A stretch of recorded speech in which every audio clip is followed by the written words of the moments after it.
Hello students, welcome to accountancy class. Today our topic is calls in arrear and calls in advance.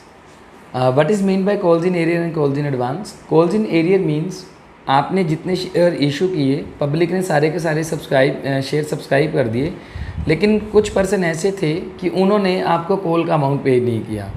For example हमने amount instalment में मंगवाया, application allotment first call and call. तो application money है वो आपको हर जो share holder है वो पे करेगा ही करेगा, क्योंकि एप्लीकेशन मनी के बिना आप शेयर अलॉट ही नहीं कर सकते। लेकिन कुछ शेयर होल्डर ऐसे होते हैं कि जो आपको अलॉटमेंट मनी या कॉल मनी देने से मना कर देते हैं। कुछ ऐसे रीज़न होते हैं कि वो आपको वो अमाउंट पे नहीं कर सकते। तो जो अमाउंट हमें रिसीव नहीं हुआ पर्टिकुलर शेयर होल्डर का, तो उन्हें बोल देते हैं calls in arrear. Calls in arrear आपके शेयर कैपिटल में से माइनस की जाती है, बैलेंस शीट में से शेयर कैपिटल में से इसको डिडक्ट करके दिखाते हैं। एंड एक टॉपिक आता है calls in advance. Calls in advance means किसी शेयर होल्डर ने आपको कॉल्स का अमाउंट या अलॉटमेंट का अमाउंट एडवांस में पे कर दिया। मीन्स हाँ, हमने जो अमाउंट कॉल किया था वो इंस्टॉलमेंट में कॉल किया, application allotment first call and second call. ऐसा भी हो सकता है कि किसी शेयर होल्डर ने आपको सारा का सारा अमाउंट एप्लीकेशन पे कर दिया, या ऐसा हो सकता है कि अलॉटमेंट के टाइम पर्सन ने आपको कॉल मनी एडवांस दे दी। बोलने में calls in advance and calls in arrear आ जाते हैं, लेकिन अलॉटमेंट का अमाउंट भी उसी के अंदर इंक्लूड होता है। मतलब ऐसा भी हो सकता है कि किसी पर्सन ने आपको अलॉटमेंट कॉल मनी नहीं दी तो उसको टोटल का बोलेंगे कॉल्स इन एरियर। ऐसा भी हो सकता है कि अलॉटमेंट दे दी है, एप्लीकेशन भी दे दी है, कॉल्स नहीं दी तो उसको भी कॉल्स इन एरियर बोलते हैं। और कॉल्स का अमाउंट एडवांस में दे दिया तो कॉल्स इन एडवांस। अब कोई अमाउंट अगर किसी शेयर होल्डर ने नहीं दिया तो कंपनी उसके ऊपर क्या करती है, इंटरेस्ट चार्ज करती है। और किसी पर्सन ने आपको एडवांस में payment they the, calls in advance है, तो कंपनी उसके ऊपर इंटरेस्ट पे करती है। कंपनी जो इंटरेस्ट चार्ज करती है वो कॉल्स इन एरियर पे जो इंटरेस्ट चार्ज किया जाता है 10% पर एनम। लेकिन जो कंपनी कॉल्स इन एडवांस में अमाउंट इंटरेस्ट का अमाउंट पे करती है वो 12% पर एनम पे किया जाता है। लेकिन इंटरेस्ट की एंट्री हमारे सिलेबस में नहीं है, हमें नहीं करनी, हमें सिर्फ कॉल्स इन एरियर और कॉल्स इन एडवांस की एंट्रीज करके दिखानी है। तो डिफरेंट सम्स के थ्रू देखते हैं कि calls in advance and calls in arrear को किस तरीके से किया जाता है। तो पहला जो सम हम पढ़ रहे हैं ये है कॉल्स इन एरियर से रिलेटेड। स्टेटमेंट है company limited issued 15,000 preference share of 100 each at a premium of 5%। आपकी बुक में ये क्वेश्चन नंबर है 16, तो आप उससे स्टेटमेंट मैच कर सकते हैं। A company limited issued 15,000 preference share of 100 each at a premium of 5%। Payment were to be made as 25 on application, 45 on allotment, 35 on first and final call. आपको इस सम के अंदर 2-3 नए पॉइंट सीखने को मिलेंगे, तो अच्छे से इसको देखना। And the application were receive for 14,000 share. अब देखो एप्लीकेशन जो इशू करे थे शेयर वो कितने थे, 15,000, लेकिन एप्लीकेशन कितने की रिसीव हुई, 14,000 शेयर्स की। मीन्स अंडर सब्सक्रिप्शन है। मिनिमम सब्सक्रिप्शन 90% होना जरूरी है। अगर 15,000 का 90% देखते हैं तो 13,500 बनना चाहिए था। तो 13,500 से ज़्यादा का आपको सब्सक्रिप्शन रिसीव हुआ तो कोई इशू नहीं है, आप ये शेयर इशू कर सकते हैं। लेकिन जो एंट्रीज होंगी वो कितने से होंगी, 14,000 से। And the all were separate, all the money were duly received accept the first and final call on 200 share. 200 shares पे हमें फर्स्ट एंड फाइनल कॉल नहीं मिली। 200 शेयर पे फर्स्ट एंड फाइनल कॉल का अमाउंट कितना है, 35। मीन्स 35 रुपीज़ आपको receive नहीं हुए, मीन्स 7,000 रुपीज़ आपको रिसीव नहीं हुए टोटल अमाउंट। तो ये हो जाएगा कॉल्स इन एरियर। तो आपने सबसे पहले शोकेस तैयार करना है। शोकेस के लिए इसको किस तरीके से लिखना है, देखो हमारे पास 3 अमाउंट है, application, allotment and first call, first and final call. Application पे हमें कितना अमाउंट दिया हुआ है, 25, अलॉटमेंट पे 45। अब प्रॉब्लम ये है कि प्रीमियम नहीं बता रखा कहाँ है। अब देखो प्रीमियम कितना था, 100 रुपीज़ का शेयर है, 100 का 5% 5 हो गया। तो प्रीमियम के बारे में कुछ ना कह रखा तो हम अपने यहाँ पे प्रीमियम को अलॉटमेंट पे शो करेंगे और इसको इस तरीके से दिखाएंगे 40 + 5। मीन्स 45 टोटल अमाउंट है, जिसके अंदर 5 रुपीज़ आपका प्रीमियम था, 40 रुपीज़ आपके फेस वैल्यू होगी अलॉटमेंट की। एंड 35 रुपीज़ आपके किस चीज़ के हैं, फर्स्ट एंड फाइनल कॉल। तो देखो ये टोटल 105 बनता है। 25 और 45 70 + 35 105। टोटल शेयर 14,000 सब्सक्राइब हुए, तो आपने सारा सम इसी से करना है। अब एंट्रीज देखते जाते हैं। हमने स्टेटमेंट यहाँ पढ़ के अच्छे से लिख लिया है। तो फर्स्ट एंट्री आ जाएगी bank account debit to share application.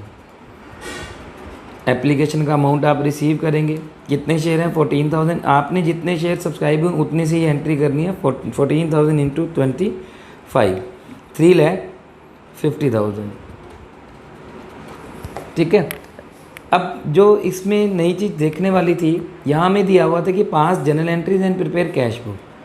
अगर आप कैश बुक बनाते हैं तो आपको कैश वाली एंट्रीज रिकॉर्ड करने की ज़रूरत नहीं है। ये एंट्री मैंने जानबूझ के करके दिखाई है कि अगर आपको कैश बुक बनानी है तो इन एंट्रीज को रिकॉर्ड नहीं करना, लेकिन एक बार हम ना सीखने के पर्पज़ से इन एंट्रीज को रिकॉर्ड करेंगे। तो इसलिए आप इन एंट्रीज को देखते रहना, क्योंकि जब आप बुक में से सम मैच करते हैं तो कई बच्चे पूछते हैं कि सर ये रिसीव वाली एंट्रीज क्यों नहीं दिखा रखी। पहले हम एंट्रीज करते हैं, फिर सीखते हैं कि इसको कैश बुक में कैसे दिखाना है। आफ्टर देन नेक्स्ट एंट्री आती है। अब देखो यहाँ हमें प्रेफरेंस शेयर दिए हुए थे, क्वेश्चन के अंदर प्रेफरेंस शेयर दिया हुआ है, तो आपने यहाँ पे प्रेफरेंस वर्ड लगाना है, preference share capital. Next entry आ जाएगी preference share capital account debit to application account debit to preference share capital. ठीक है, कितना अमाउंट आ जाएगा 3,50,000 same.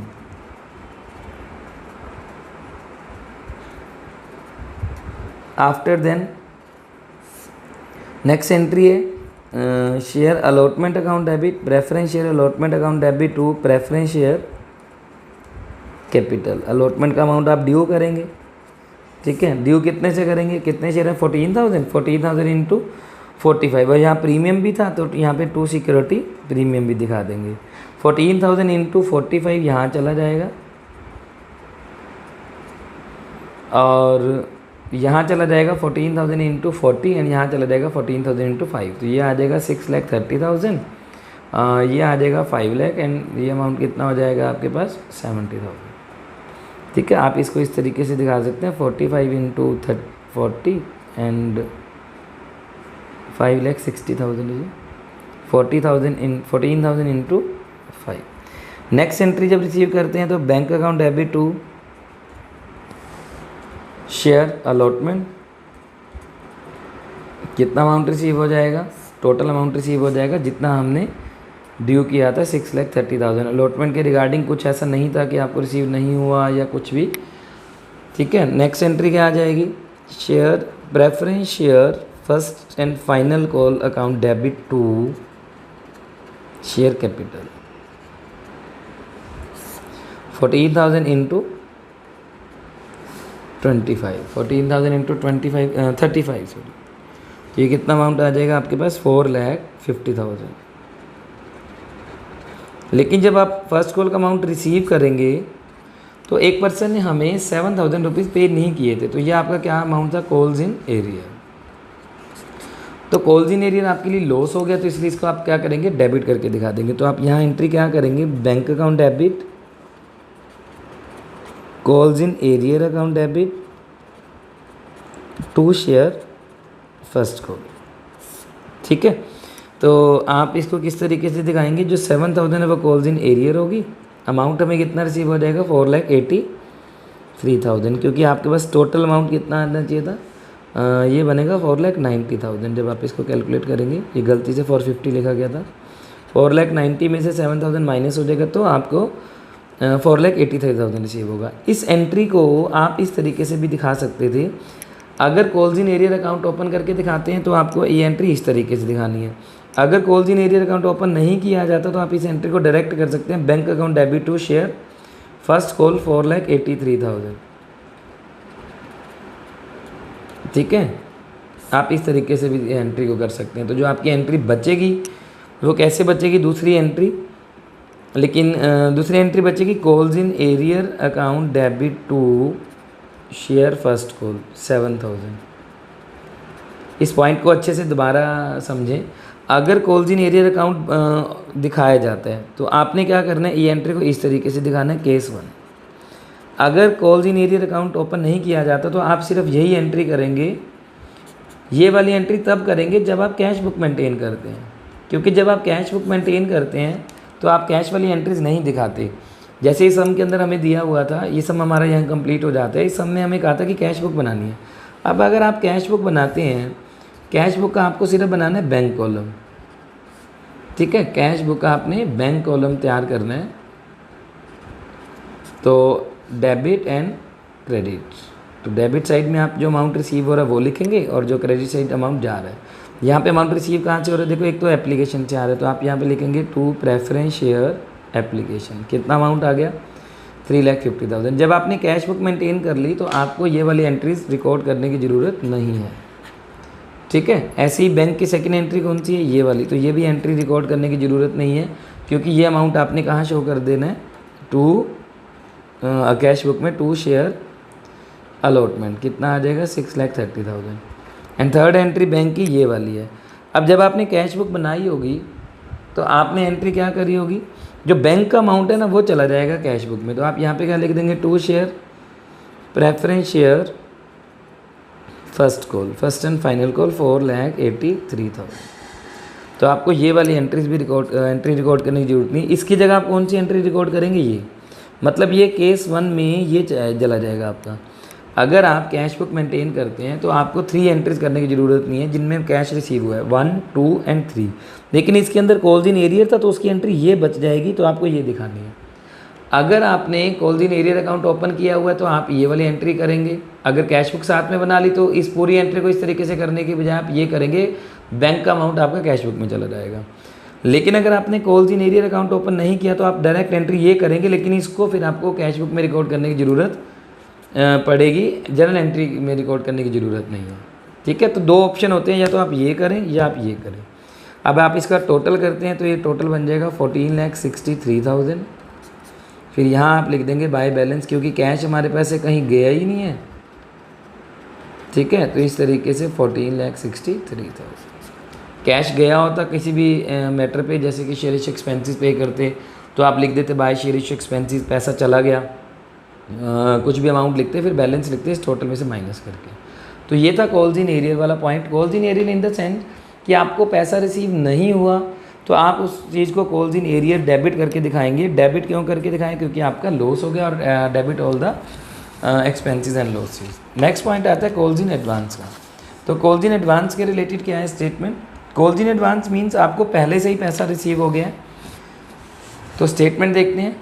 Chandra Limited issued 40,000 share of 10 each, payable as follows: 2.5 on application, 2.5 on allotment, 2 on first and final call, and 3 on second call. ठीक है। All the share were subscribed and the amount received. Mohan who had 800 share, Mohan के पास 800 shares हैं और इसने क्या किया, paid the amount of first and second call with allotment. मतलब मोहन ने फर्स्ट कॉल का अमाउंट कितना था, 800 इंटू मोहन के जो शेयर्स हैं 800 इंटू फर्स्ट कॉल का 2 रुपीज़ 1600 एंड 800 इंटू 3 2400। ये दोनों अमाउंट मीन्स 4000 अमाउंट इसने किसके साथ दे दिया, विद अलॉटमेंट। तो ये आपके पास क्या हो गया, कॉल्स इन एडवांस। डन। अब इसको शो कैसे करना है जनरल एंट्रीज के अंदर, हमने यहाँ पे स्टेटमेंट नोट कर लिया सब। फर्स्ट एंट्री आ जाएगी bank account debit to share application, जितने शेयर थे 40,000 शेयर थे और कॉल का अमाउंट एप्लीकेशन का अमाउंट था 2.5, तो ये हो जाएगा 1 lakh. Second entry share application to share capital, ये भी 1 लाख आ जाएगा। थर्ड एंट्री जब आप ड्यू करेंगे share allotment to share capital, allotment की एंट्री ड्यू करेंगे तो 1 लाख अमाउंट आ जाएगा। लेकिन जब आप अलॉटमेंट का अमाउंट रिसीव करेंगे तो देखो क्या एंट्री होगी, अलॉटमेंट का अमाउंट जब हम रिसीव करेंगे तो एंट्री होती है bank account debit to share allotment. लेकिन हुआ क्या, अलॉटमेंट के टाइम, अब देखो अलॉटमेंट का अमाउंट आना चाहिए था 1 लाख, लेकिन अलॉटमेंट के टाइम एक पर्सन ने हमें 4,000 रुपीज़ एडवांस में दे दिए। तो आप यहाँ पे लिखेंगे to calls in advance. Calls in advance आपकी लायबिलिटी बन जाती है, इसलिए इसको क्रेडिट लिखेंगे, और ये करंट लायबिलिटी है इसलिए इसको बैलेंस शीट में करंट लायबिलिटी के हेड में दिखाया जाता है, और यहाँ लायबिलिटी बनती है तो इसलिए क्रेडिट। तो टोटल अमाउंट कितना रिसीव हो जाएगा, 1,04,000। इस तरीके से आप इस एंट्री को शो कर देंगे। अब नेक्स्ट एंट्री करते हैं, share first call account debit to share capital. अब कितना अमाउंट आना चाहिए, शेयर थे 40,000 इंटू 2 80,000। लेकिन जब आप फर्स्ट कॉल का अमाउंट रिसीव करेंगे तो आपके पास फर्स्ट कॉल के कुछ पैसे एडवांस में आ गए थे। तो यहाँ देखो bank account debit to share first call के कितने पैसे हमारे पास एडवांस में आ गए, 1600। ठीक है, तो आप यहाँ क्या करेंगे, 1600 माइनस करके अमाउंट लिख देंगे। 80,000 में से 1600 माइनस करेंगे तो 78,400। तो 1600 को आप दिखा देंगे कॉल्स इन एडवांस अकाउंट 1600। अगर आप calls in advance account open करते हैं तो आपको ये दोनों जगह कॉल्स इन एडवांस दिखाना पड़ेगा। अदरवाइज़ आप calls in advance account open नहीं करते तो आप डायरेक्ट एंट्री भी करके दिखा सकते हैं bank to share first call. तो ये ध्यान रखना कि calls in arrear account open करना है या नहीं। वैसे आपको अभी के लिए यही देखना चाहिए कि कॉल्स इन एरियर अकाउंट हमें ओपन करना है ताकि हमें किसी तरीके की कन्फ्यूज़न ना हो। अब सेकंड कॉल की एंट्री करते हैं तो share second call account debit to share first call. पहले तो ड्यू करेंगे, शेयर कैपिटल पहले तो ड्यू करेंगे। आप कितने शेयर हैं? 40,000 इंटू 3 1,20,000। ठीक है, आपने फर्स्ट सेकंड कॉल का अमाउंट ड्यू किया तो ये आ जाएगा 1,20,000। एंड आफ्टर देन आपको ये कह रहे हैं कि जब आपने सेकंड कॉल रिसीव करेंगे तो उसमें से 2,400 तो हमारे पास पहले ही आ चुके थे, तो उसको अब आपको यहाँ शो करने की ज़रूरत नहीं है। आप उसको माइनस कर देंगे तो एंट्री क्या करेंगे? Bank account debit calls in advance account debit. यहाँ कॉल्स इन एडवांस को डेबिट क्यों कर रहे हैं? क्योंकि ऑलरेडी हम क्रेडिट कर चुके थे, तो उसका इफेक्ट ख़त्म करने के लिए इसको डेबिट कर देंगे। तो टू शेयर सेकंड कॉल।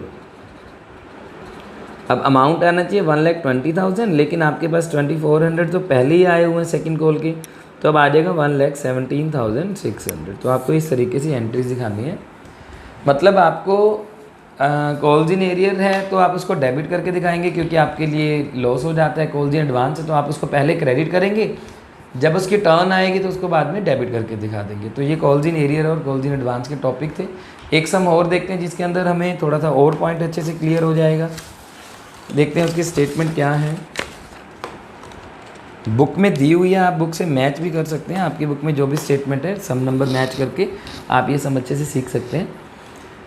देखो यहाँ दिया हुआ है company was registered capital of 4 lakh. ये कैपिटल है 4 लाख और 100 रुपीज़ का शेयर है तो 40,000 शेयर हो जाएंगे। It issue 2,000 of such share payable as 25 on application, 25 on allotment and 20 rupees on first call and the balance and when required. तो balance कितना बचेगा? देखो 25, 50, 20, तो बैलेंस बच जाएगा 30 रुपीज़। ये तभी मंगवाएंगे जब हमें ज़रूरत है। इट मीन्स कंपनी ने सेकंड कॉल का अमाउंट कॉल नहीं किया, आपको वो एंट्री करने की ज़रूरत नहीं है।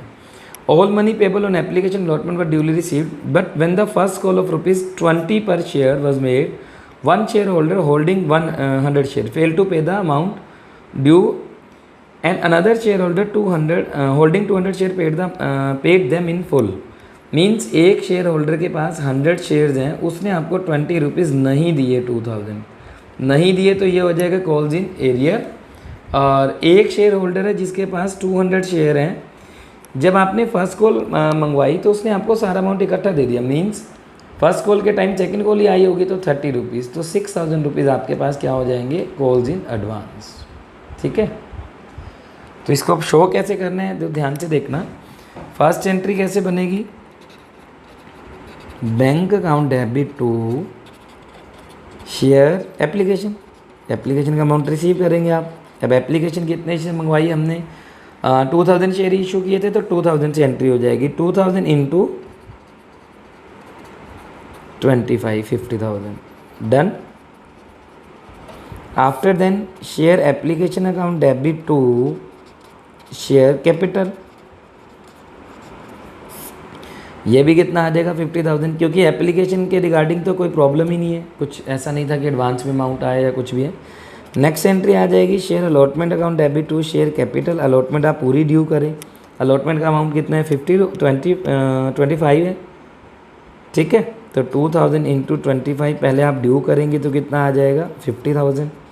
एंड आफ्टर देन आप अलॉटमेंट का अमाउंट रिसीव करेंगे। अलॉटमेंट के अमाउंट रिसीव करते टाइम भी कोई प्रॉब्लम नहीं थी, तो आप एंट्री करेंगे bank account debit to share allotment. ये आप इक्विटी वर्ड आगे लगाएंगे, सबके ध्यान रखना, सबकी नरेशन जरूर करनी है। मैं आपको उस तरीके से नहीं करके दिखा रहा क्योंकि आपने फर्स्ट समय अच्छे से सीख लिया था एंट्रीज को किस तरीके से रिकॉर्ड करना है जर्नल के अंदर। अब जब फर्स्ट कॉल की बारी आती है तो एंट्री पहले ड्यू करो, share first call account debit to share capital. देखो ड्यू के टाइम कोई प्रॉब्लम नहीं है क्योंकि ड्यू तो आप पूरा करेंगे, जब हम रिसीव करेंगे तब हमें पता लगेगा ना कि उसमें कुछ अमाउंट नहीं आया था, कुछ एडवांस आ गया था। तो आप यहाँ कितना करके दिखाएंगे? 2,000 इंटू फर्स्ट कॉल का अमाउंट था 20 रुपीज़, तो कितना हो जाएगा? 40,000। ठीक है, 2,000 इंटू 20, 40,000। अब फर्स्ट कॉल जब आप रिसीव करते हो तो यहाँ आपको ध्यान रखना है, एक पर्सन ऐसा था जिसने आपको 2000 रुपीज़ नहीं दिए थे, तो ये था कॉल्स इन एरियर। एक पर्सन ऐसा था जिसने आपको 6000 एडवांस में दे दिए थे, तो ये था कॉल्स इन एडवांस। ठीक है, तो आप इसको किस तरीके से करके दिखाएंगे, bank account debit, calls in arrear account debit, क्योंकि कॉल्स इन एरियर लॉस हो गया तो उसे डेबिट कर देंगे। 2 शेयर फर्स्ट कॉल और 2 calls in advance. Calls in advance को क्रेडिट इसलिए किया क्योंकि आज आपके लिए ये लायबिलिटी है। अब आप इस अमाउंट को लिखेंगे कैसे, ध्यान से देखना, इस एंट्री को कंप्लीट कैसे करेंगे। देखो फर्स्ट कॉल में अमाउंट कितना जाएगा 40,000, पहले आप ये लिखा करें। कितना अमाउंट नहीं आया हमारे पास 2000, डन। आपके पास एडवांस कितना आ गया 6000। अब देखो टोटल आपके पास हो गया 46 क्रेडिट में, डेबिट में 2000, तो 44 हमारे पास रिसीव हुआ। आप इसको इस तरीके से भी देख सकते हैं, आने चाहिए थे 42,000 नहीं आए, 38,000, 6,000 एडवांस में आ गए, तो ये कितना हो जाएगा 38,000। तो आपको इस तरीके से एंट्री करनी थी। अगर ऐसा हो जाता कि if company has made second call, अगर कंपनी सेकेंड कॉल मंगवा लेती तो आप क्या करते, और उस टाइम क्या हो जाता कि जो एरियर हैं वो भी आपको रिसीव हो जाते। ठीक है, मतलब हम ऐसा एज्यूम करके चल रहे हैं ताकि आप जो भी सम करेंगे ऐसी सिचुएशन आ सकती है तो आपको कहीं दिक्कत ना आए। तो मैंने आपको एक जम्पशन एज्यूम करी है, ऐसा बुक के अंदर नहीं है, इस सम के अंदर हम एजम्पशन कर रहे हैं कि ऐसा हो जाता है कि कंपनी ने सेकंड कॉल मंगवा ली है और company has made second call. ठीक है, और आपको जो एरियर थे वो भी रिसीव हो गए। तो आप कैसे करते, सेकंड कॉल की entry, share second call account debit to share capital, पहले आप ड्यू करते। अब ड्यू कितने से होता 40,000 इंटू 3, क्योंकि सेकंड कॉल का अमाउंट था 3000, तो 1,20,000 30 सॉरी। ठीक है, तो ये कितना आ जाता आपके पास, ये 2,000 शेयर थे सॉरी, तो ये कितना आ जाएगा आपके पास 60,000। यह 2,000 शेयर थे ना जो हमने इशू किए थे, तो 60,000। अब कंपनी जब इस अमाउंट को रिसीव करती तो आप कैसे एंट्री करते, bank account debit to share second call. Second call में हमारे पास कितना आना चाहिए था 60,000। अब आना चाहिए था 60,000, लेकिन एक पर्सन ने आपको सेकंड कॉल पहले ही दे दी थी, ये 6,000, तो ये माइनस करेंगे तो ये कितना हो जाएगा 54,000। लेकिन एक पर्सन के जो एरियर का अमाउंट था वो आपको आज रिसीव हो गया, मतलब जो एरियर वाला अमाउंट रिसीव हो गया, तो वो 2,000 रिसीव हो गए, तो हमें कितना अमाउंट मिल जाएगा 56,000। मतलब बैंक में कितने आएंगे 56,000। अब इसको शो कैसे करेंगे, देखो जो कॉल इन एडवांस क्रेडिट थी तो आज क्या हो जाएगी डेबिट, कितने से 6,000 से, और जो कॉल इन एरियर डेबिट थी तो वो आज क्या हो जाएगी credit to call in arrear 2,000। ठीक है, 62। तो इस तरीके से आपको कॉल्स इन एरियर और calls in advance entry show करके दिखानी है। 4 सम्स हैं, इनके रिगार्डिंग 20 तक सम बनते हैं आपके टोटल। अगर आपके पास ओल्ड बुक है तो उसके अकॉर्डिंग 21 सम्स हैं, न्यू बुक के अकॉर्डिंग आप सब मैच कर लेना। ओवर सब्सक्रिप्शन ऑफ शेयर से पहले वाला जितना भी टॉपिक है आप सोल्ड सम से मैच कर लिया करें कि टॉपिक कहाँ तक हो चुका है। ओवर सब्सक्रिप्शन से पहले वाला आपको सारा टॉपिक कंप्लीट करना है, इससे पहले वाला आपको सारा टॉपिक अच्छे से आना चाहिए, क्योंकि नेक्स्ट क्लास के अंदर हम जो टॉपिक करेंगे वो है over subscription. Over subscription topic को समझने के लिए आपको पीछे वाला सारा टॉपिक अच्छे से आना चाहिए। बुक के अंदर कुछ सम्स के अंदर बैलेंस शीट बना के दिखा रखी है, बैलेंस शीट अगर आपको अच्छे से समझ आ गई है तो ठीक है, अदरवाइज़ बैलेंस शीट का हम एक पूरी बैलेंस शीट के जो आइटम्स हैं उनका एक टॉपिक अच्छे से दोबारा कवर करेंगे, ताकि आपको जो सम्स के अंदर बैलेंस शीट मिल रही है उनको बनाने में दिक्कत ना आए। तो ओवर सब्सक्रिप्शन टॉपिक को अच्छे से समझने के लिए आपको पीछे वाला टॉपिक अच्छे से आना चाहिए, क्योंकि ये सारा बेसिक था। ओवर सब्सक्रिप्शन जो है टॉपिक वो बड़ा इंपॉर्टेंट टॉपिक है, और एग्ज़ाम के पॉइंट ऑफ व्यू से लेके चलें तो पेपर में ओवर सब्सक्रिप्शन के रिगार्डिंग ही समझाते हैं, क्योंकि आगे जाके हम फॉरफीचर वाला टॉपिक करेंगे तो पेपर के अंदर जो क्वेश्चन आता है एग्ज़ाम में, आप over subscription and forfeiture of share, तो वो टॉपिक ऐड होके आता है। तो इसलिए आपको ओवर सब्सक्रिप्शन वाले टॉपिक को अच्छे से समझना है, उसको अच्छे से समझने के लिए पीछे वाला टॉपिक अच्छे से करना है। तो आज की क्लास हमारी यहीं कंप्लीट है। नेक्स्ट क्लास के अंदर हम next topic over subscription cover करेंगे।